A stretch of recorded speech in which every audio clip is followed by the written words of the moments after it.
What foreign countries do you like for investing? I think Chris McIntosh, one of my partners in Rebel Capitalist Pro, just hits the nail on the head.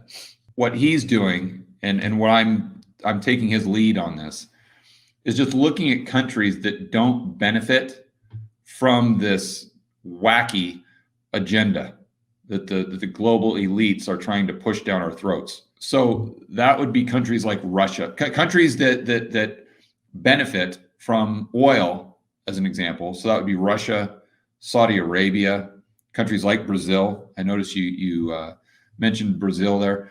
These are countries that don't benefit from this push towards Marxism.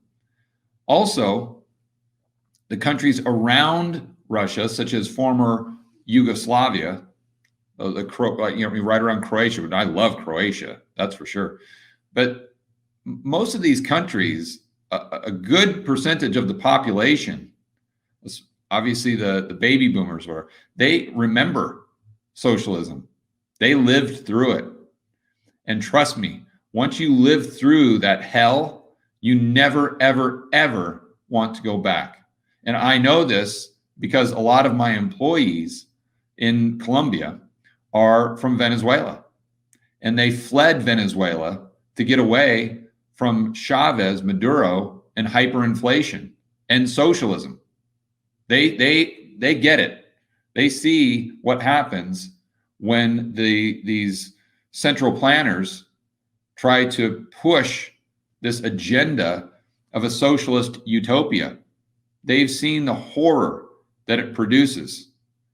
And I mean, not that you guys can have the access to my employees, but trust me, you sit a lot of times when this comes up, they really get angry when let's say someone in the comments or something like that says, "Oh, Venezuela is not that bad," or not that I get that comment a lot, but when they see something that even references back to Venezuela, I mean, you can see them, they get angry because they know what they gave up. They know the life that was stolen from them and from their kids and from their grandkids and from their parents because of the insanity of central planning. And they want nothing to do with it for the rest of their lives. They've been scarred mentally, emotionally, and they don't get over that. So my point is, you've got a lot of people that fall into that category that are now living not only in Russia, but those countries around Russia. And you try to push this Marxist agenda on them, and they'll tell you to pound sand. And that's putting it mildly. They want nothing to do with it, nothing. And so, although those countries, I would, right now, if you just take a snapshot in time, those countries aren't as technologically advanced, or they might not be as nice, quote unquote, as the United States.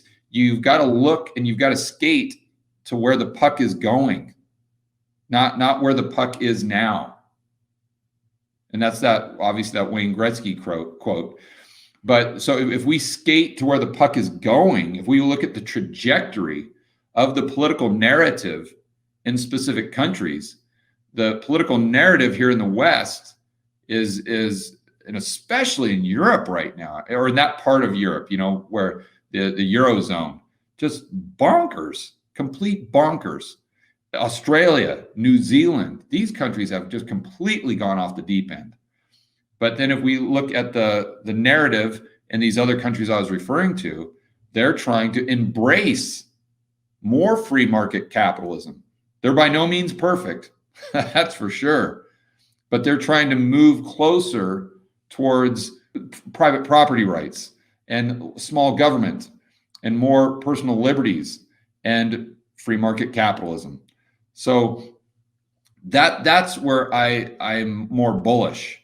And it's just fortunately, this narrative that we see from the World Economic Forum is not embraced by every country. It is by a lot, especially in the Western Europe area. But unfortunately now, Australia, New Zealand, and a lot of the United States, but that doesn't include the entire world. Also, Asia I think you talked about the Vietnam. Yeah, Vietnam, same thing. They understand what communism is. They get it. And I would assume most of them don't want any part of it. So kind of Asia, the Middle East, up into Russia. I think although they're suboptimal right now, I think they're at least hopefully going in a different direction. And that's a direction that I would be more bullish on long term.